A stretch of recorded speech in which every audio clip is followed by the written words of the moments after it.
Now I would like to invite our respected guest speaker, Dr. Aliha Asim. Thank you so much, Dr. Aliha,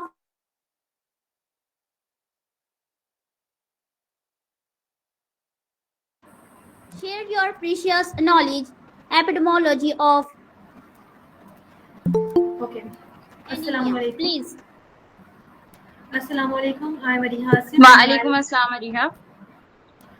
I am going to deliver the lecture on the causes of anemia और the epidemiology of the anemia. जैसा कि आपको ये पता लग गया कि anaemia होता किस तरह से है ये होता क्या है कि हमारी बॉडी के अंदर बहुत ज़्यादा जो एक इम्पॉर्टेंट मतलब ऑर्गन आप कह सकते हैं कि मतलब blood is the most sorry organ कह रही हूँ कि blood is the most important component of our body. अगर हमारी बॉडी के अंदर ऑक्सीजन नहीं होगा तो हमारे हमारे जो टिश्यूज़ हैं वो प्रॉपरली फंक्शन नहीं कर पाएंगे। तो इनके कॉजेज़ किस किस वजह से हमारी बॉडी के अंदर ब्लड की कमी हो सकती है या फिर ब्लड की जो सेल्स हैं इसके 3 ही कॉजेज़ हो सकते हैं। या तो हमारी बॉडी सही तरीके से ब्लड बना नहीं सक रही, जिसको मतलब कि हम लोग कहते हैं कि ये एप्लास्टिक एनीमिया जिस टाइप को हम कहते हैं। इसके अलावा या तो ब्लीडिंग बहुत ज़्यादा ब्लीडिंग की वजह से या फिर कोई ट्रॉमेटिक या एक्सीडेंटल कंडीशन की वजह से ब्लड का लॉस बहुत ज़्यादा हो गया हो, तब भी एनीमिया हो सकता है। या फिर बॉडी अपने रेड ब्लड सेल्स को खुद ही डिस्ट्रॉय करना स्टार्ट कर दे।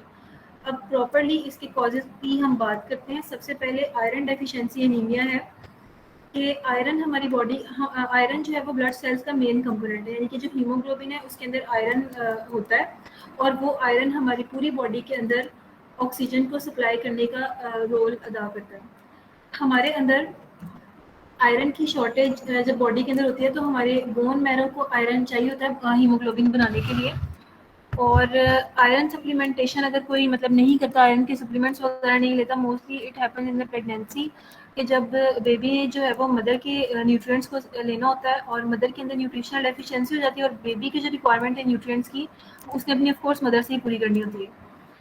तो अगर तो मदर आयरन की सप्लीमेंट्स नहीं ले रही या फिर उसके अंदर आयरन मतलब आयरन कंटेनिंग डाइट वो नहीं ले रही, अपना प्रॉपर वो नहीं ठीक से रख रही, या फिर कोई हैवी मेंस्ट्रुअल ब्लीडिंग मतलब अगर नॉन प्रेग्नेंट वुमेन है, हैवी मेंस्ट्रुअल ब्लीडिंग या फिर कोई ब्लड लॉस हो गया है या फिर कोई अल्सर है स्टमक के अंदर या फिर कोई स्मॉल बाउल सिंड्रोम है, कैंसर है या फिर कोई लार्ज बाउल प्रॉब्लम है, पेन रिलीवर्स कभी कभार पेन रिलीवर्स का बहुत ज़्यादा यूज़ या फिर जो ओवर द काउंटर मेडिसिन हैं वो भी हमारी बॉडी के रेड ब्लड सेल्स को डैमेज करती हैं। और स्पेशली एस्पिरिन यानी कि डिस्प्रिन जो है वो हम लोग यूज़ करते हैं जो काफ़ी ज़्यादा मतलब without any prescription it can cause blood loss and can cause the anaemia. इसके बाद हमारे पास विटामिन डेफिशिएंसी एनीमिया होता है।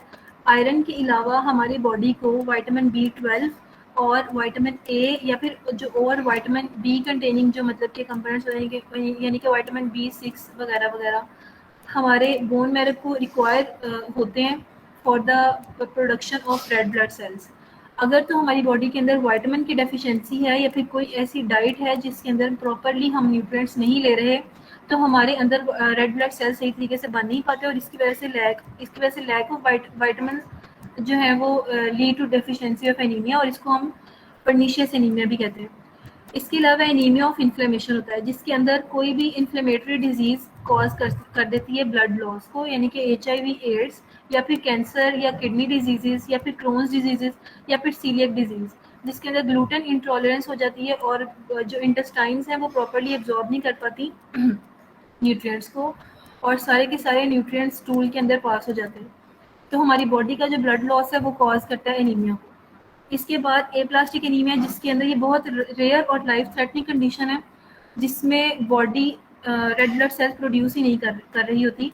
और इसके इसके कॉजेज़ के अंदर सबसे पहले तो ऑटो इम्यून डिजीज़ होती है जिसके अंदर most common auto immune disease cancer. इसके अलावा टॉक्सिक केमिकल्स या फिर सर्टेन मेडिसिन भी ये एप्लास्टिक एनीमिया कॉज कर सकते हैं।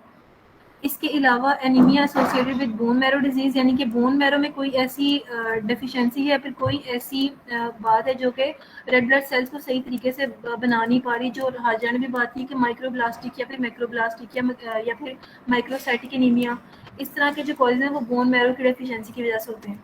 फिर हीमोलाइटिक एनीमिया होता है जिसके अंदर हमारे रेड ब्लड सेल्स बहुत ज़्यादा टूटना फूटना शुरू हो जाते हैं, यानी कि मलेरिया इसके कॉमन कॉज है। मलेरिया के अंदर रेड ब्लड सेल्स खुद ही अपने आप को ख़त्म करना स्टार्ट कर देते हैं और हमारे ब्लड के अंदर और हमारे ब्लड में रेड ब्लड सेल्स की कमी हो जाती है और जिसकी वजह से एनीमिया हो जाता है। फिर सिकल सेल एनीमिया है जो कि इनहेरिटेड होता है और बहुत सीरियस कंडीशन है। और ये होता है किस वजह से है कि जो हमारे जो सेल्स होते हैं उनकी एबनॉर्मल शेप होती है, रेड ब्लड सेल्स की शेप एबनॉर्मल हो जाती है, जिसकी वजह से वो प्रॉपरली हीमोग्लोबिन को और आयरन को कैरी नहीं कर पाते और जो सारा का सारा ब्लड है वो डिस्टर्ब हो जाता है। Thank you so much. Thank you so much, Dr. Ariha Asam, for your informative lecture about epidemiology of anemia. Thanks a lot. And now I would like